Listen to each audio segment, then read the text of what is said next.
Debemos abordar un recálculo del cupo vasco para que el reconocimiento de sus derechos forales no se traduzca en privilegios financieros injustificados.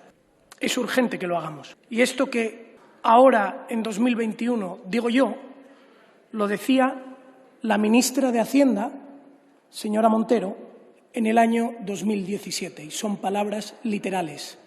Y esto demuestra cómo en la oposición se puede decir una cosa y en el Gobierno exactamente la contraria.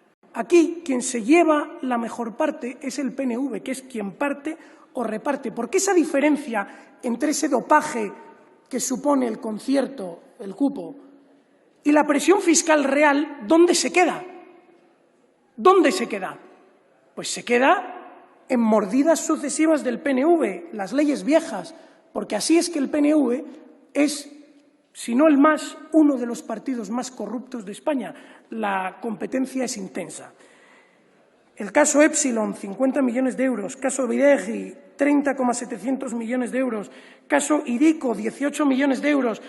Caso Miñano, 16 millones de euros. Alonsotegui Erraquiz, 15 millones de euros. Valenciaga, 10. Margüello, 6,8. Avanzando hasta el más gordo de todos, el caso de Miguel, 62 millones de euros. En total, casos cuantificados por unos 224,139 millones de euros. Ahí se va el dinero del cupo y el concierto, esa corrupción, ese calcetín oscuro que supone el cupo vasco, en el cual nadie sabe cuánto entra y, por lo tanto, nadie sabe cuánto falta. Y así es como el Partido Nacionalista Vasco, entre otros motivos, ha logrado escaparse libremente.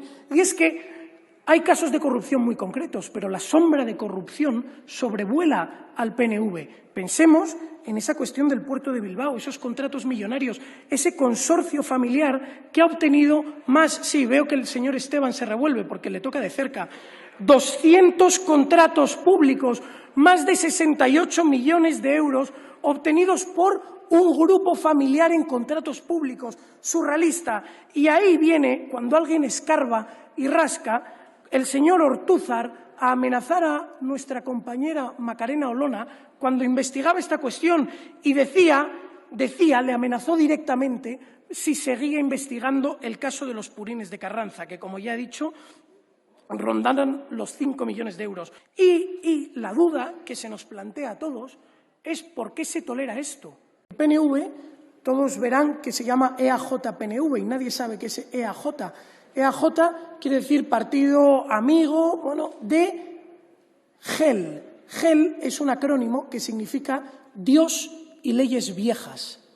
Y es que leyes viejas son precisamente leyes como esta, que hunden sus raíces en una norma cuasi feudal de los años 1800. Y lo que es surrealista es que partidos que en teoría son tan modernos, tan progresistas como Podemos o el Partido Socialista, sí están dispuestos, sin embargo, a mantener leyes tan viejas como esta, que básicamente consisten, y esto es lo que es el concierto vasco, en que la Administración vasca, es decir, el PNV, recauda los impuestos del País Vasco, incluido el IVA. Piensen, señores que nos escuchen, que una empresa que esté domiciliada en el País Vasco recauda IVA no solo en País Vasco, sino en toda España, donde vende sus productos, principalmente. Pues esos impuestos los recauda el PNV y en un acuerdo bilateral con el Ministerio de Hacienda organizan el cuánto le pagamos o cuánto no.